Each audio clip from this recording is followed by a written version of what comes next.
This is a poem by Rumi called Split the Sack. Why does the soul not fly when it hears the call?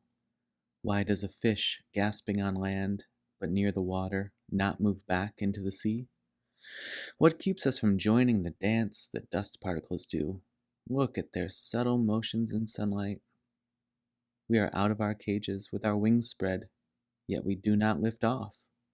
We keep collecting rocks and broken bits of pottery like children, pretending they are merchants. We should split the sack of this culture and stick our heads out. Look around. Leave your childhood. Reach your right hand up and take this book from the air. You do know right from left, don't you? A voice speaks to your clarity. Move into the moment of your death. Consider what you truly want. Now call out commands to yourself. You are the king. Phrase your question and expect the grace of an answer. That's from a collection of Rumi poems collected and translated by Coleman Barks from a book called Rumi, Bridge to the Soul. This poem stood out to me today. I like to flip through these books and see what sort of jumps out at me on any given day. This is something I've been thinking a lot about lately, about how the dance and the play, the drama of reality it's not right there in front of us. We're submerged in it, I guess is maybe the best way to put it.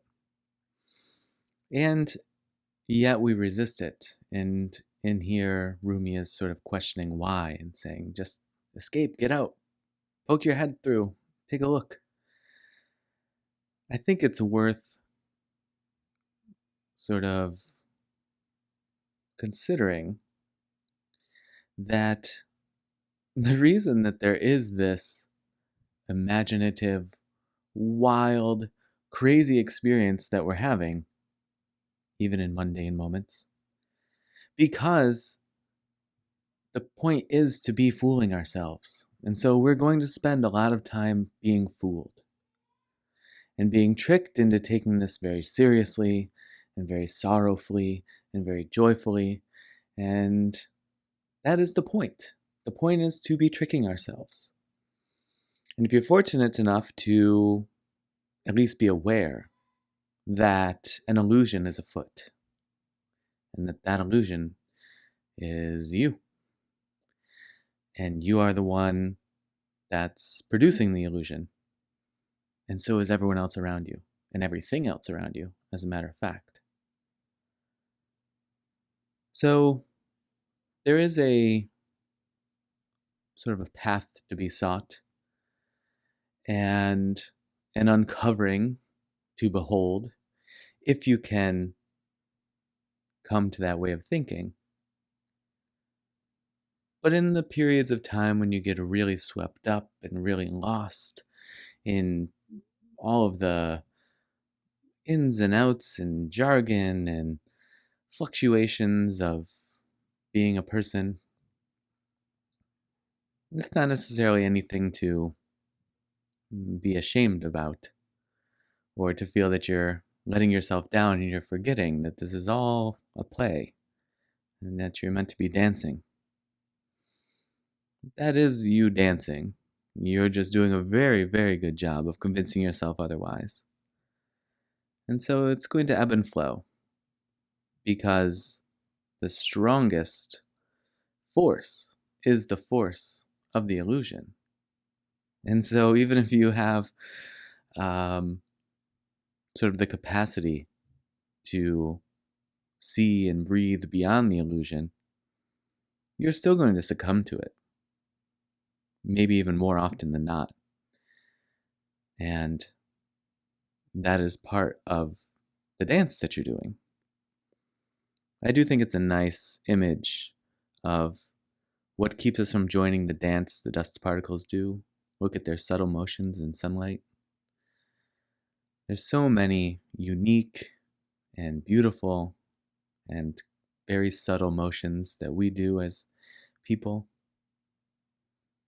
And to the degree to which you can keep it at the forefront of your mind, it might be a fun experiment to go out and just continuously insist to yourself that everything that's happening is a dance and you're joining the dance, and that there is beauty in it. Even if that beauty takes the shape of a horror film. And that's just going to be the case. Insofar as there exists a purpose, the purpose is to play, and the purpose is to be tricking yourself. And so, as I said before, that is going to be the predominant force that you're going to be dealing with. And that's okay. That is the point.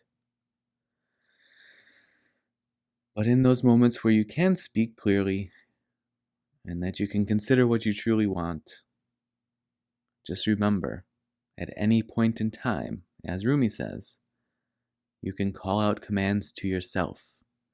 Don't forget that you are all of it, and all of it is you.